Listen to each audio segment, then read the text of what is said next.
જય પ્રકૃતિ દેવી.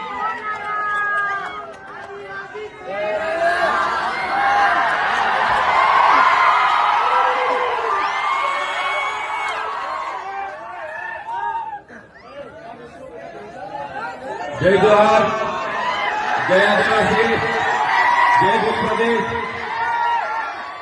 થાકી ગયા લાગે છે બધા. આજના 32મા આદિવાસી સાંસ્કૃતિક મહાસંમેલનમાં રાજ્ય કક્ષાના કાર્યક્રમમાં ઉપસ્થિત સમાજના તમામ વડીલો, યુવાનો, માતા બહેનો, તમામ ભૂલકાઓ, તમામ પક્ષના પદાધિકારીઓ, તમામ લોકોને બે હાથ જોડીને માથું નમાવીને મારા સેવા જોહાર કરું છું.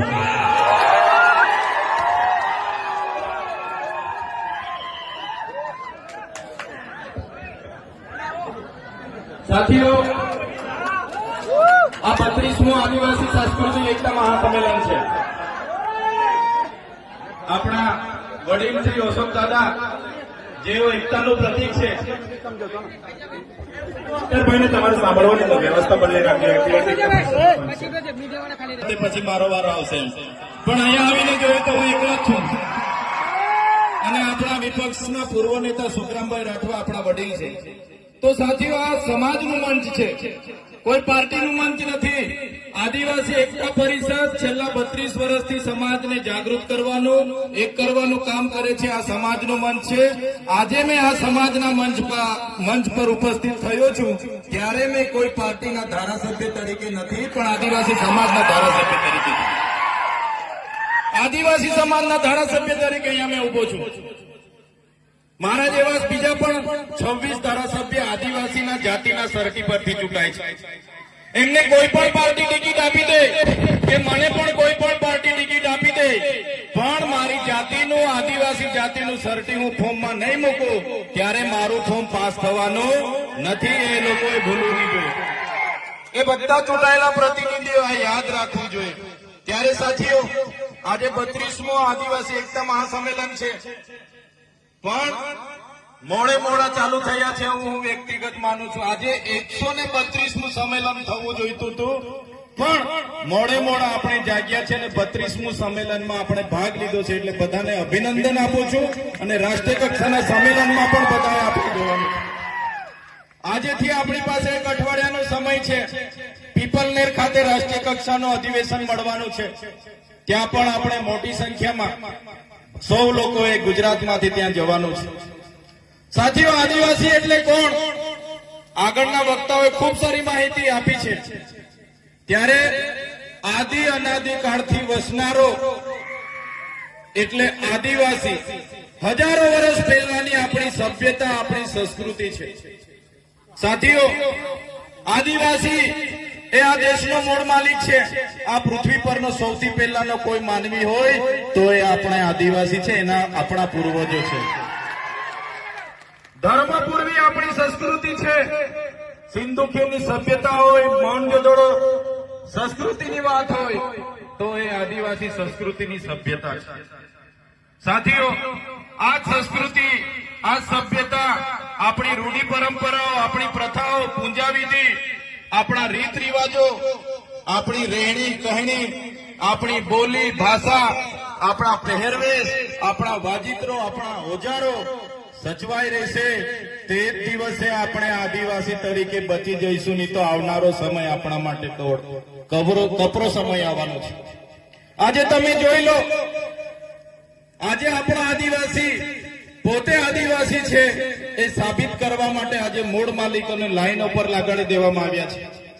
આગળ અશોક દાદાએ કીધું કે આજે આપણે આદિવાસીને મૂળ માલિક કહીએ છીએ, પણ આજે મૂળ માલિકની પરિસ્થિતિ આ સરકારોએ મજબૂરન આજે આપણને મજૂર બનાવી દીધા છે. આજે મૂળ માલિક 5 કિલો ચોખા અને 3 કિલો ઘઉં માટે 2 દિવસો લાઈન પર ઉભો રહે છે. આ પરિસ્થિતિ આપણી છે. દુઃખ સાથે કહેવું પડે છે કે આઝાદીના 78 વર્ષ પછી પણ આપણી આ પરિસ્થિતિ છે. સાથીઓ, આજે માસ્તરો માટે આપણે આંદોલનો કરવા પડે છે. તમે ને અમે બધા સારી રીતે જાણીએ છીએ. નસવાડી હોય, સંખેડા હોય કે છોટાઉદેપુર જિલ્લા હોય, આજે શિક્ષકો માટે આપણે સૌ બધા ધરણાઓ કરીએ છીએ, આવેદનો આપીએ છીએ, નિવેદનો કરીએ છીએ, સરકાર મુર્દાબાદ જિંદાબાદ કરીએ છીએ.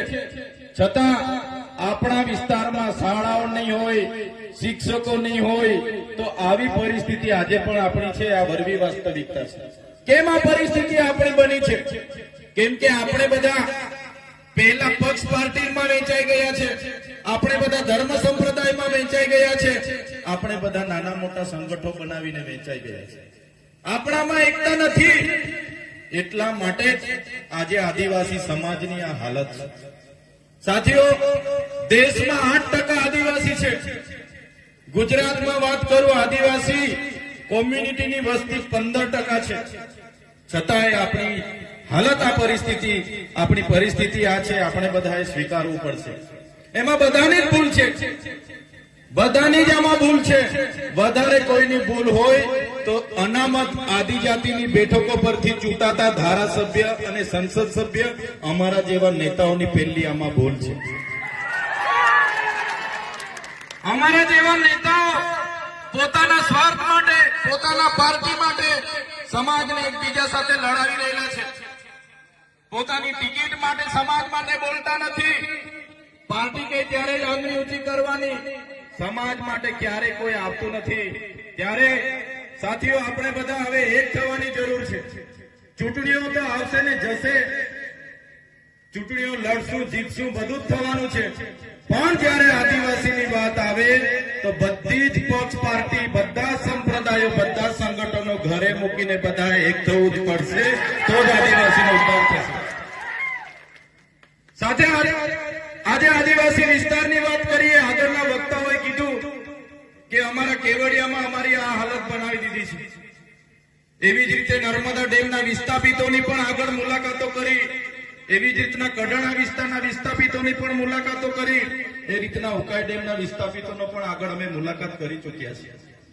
જીએમડીસી ના લોકો સાથે પણ અમે મળ્યા છીએ. જીઆઈડીસી માં જમીનો ગયેલી છે, એ લોકો સાથે પણ અમે મળ્યા છીએ. નેશનલ હાઈવેમાં જમીનો ગઈ છે, એમને પણ મળ્યા છે. નહેરોમાં જમીનો ગઈ છે, એમને પણ મળ્યા છે.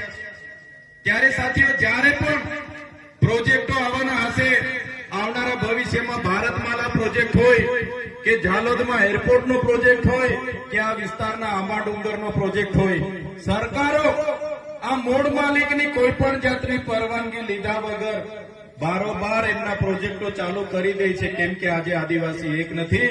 ત્યારે હું કહેવા માંગુ છું, આ મંચ પરથી કહેવા માંગુ છું કે સરકાર ગમે તેવા પ્રોજેક્ટો લઈને આવે, પણ જો જે દિવસે આપણે એક થઈને સરકાર સામે ઉભા હોઈશું, એ દિવસે કોઈના બાપની તાકાત નથી કે આપણા વિસ્તારોમાં કોઈ એક થવું પડશે, તો જ આમની સામે આપણે ટકી શકીશું. સાથીઓ,